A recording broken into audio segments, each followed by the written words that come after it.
Third, CSA members understand that we, Backyard Bounty, are in a time of experimentation and transition. They know that after, like the rest of us, enjoying 50 years of cheap oil and public ignorance, that agribusiness is clearly on the way out.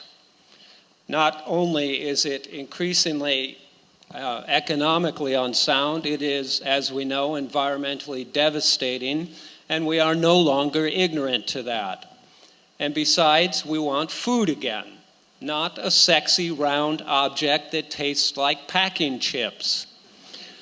And so each Thursday afternoon for 20 weeks through the summer, CSA members stop by at the Gibsons United Church, who have graciously donated their space for our CSA pickup, to receive their plethora of vegetables. And also on Saturday morning, Backyard Bounty takes its excess produce to the Fiddlehead Farmers Market, where we meet more of our neighbors. Finally, I would like to remark that Backyard Bounty is a CSA project with a capital C. Most farmers, including CSA farming elsewhere in North America, have their own land.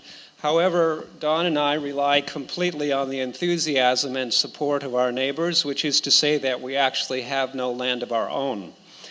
Don has, as I said, long had a desire to grow a market garden and brings vast knowledge with her, but it was only when Leanne Johnson stepped forward to offer Don the use of her backyard plot that the desire began to have substance. Leanne, you may or may not know, has a small heaven of rich, beautifully black, carefully tended soil that she and her late husband worked for many years. And since she no longer has the time to keep it up, she was delighted to see it put to use again. We next went to Steve and Betty Holland, who are the owners of Brookbank Farms on Reed and Russell.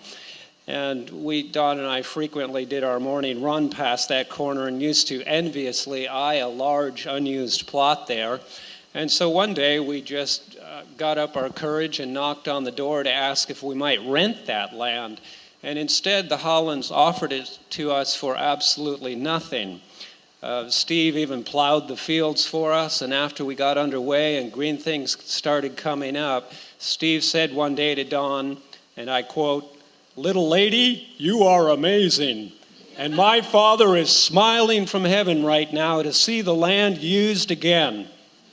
And that sums up, I think, why many people have since stepped forward. They want to see their land yield more than dandelions and dockweed, or worse, be enslaved to a lawn that no one really uses. When the word got out, we in fact had more offers than we could take. Tim and Wendy Turner, who live on Franklin, bent over backwards to convert their yard space. Linda and Gabrielle of the Green Room have given land and much of their expertise, and others have stepped up too, so that now we are located on 8 sites in Gibsons, most of them small plots, backyard plots, and have even had, as I said, to turn others away.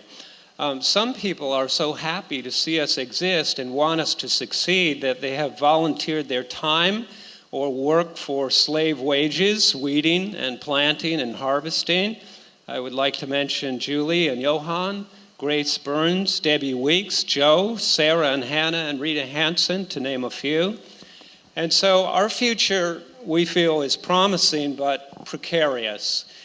We hope that Backyard Bounty will continue to enjoy the enthusiasm of our community, and we hope that we can make it succeed for us financially so that we can support ourselves by it, and which, even with the inscrutables like weather and wonderment and wireworms, probably remains our single largest concern. Thank you.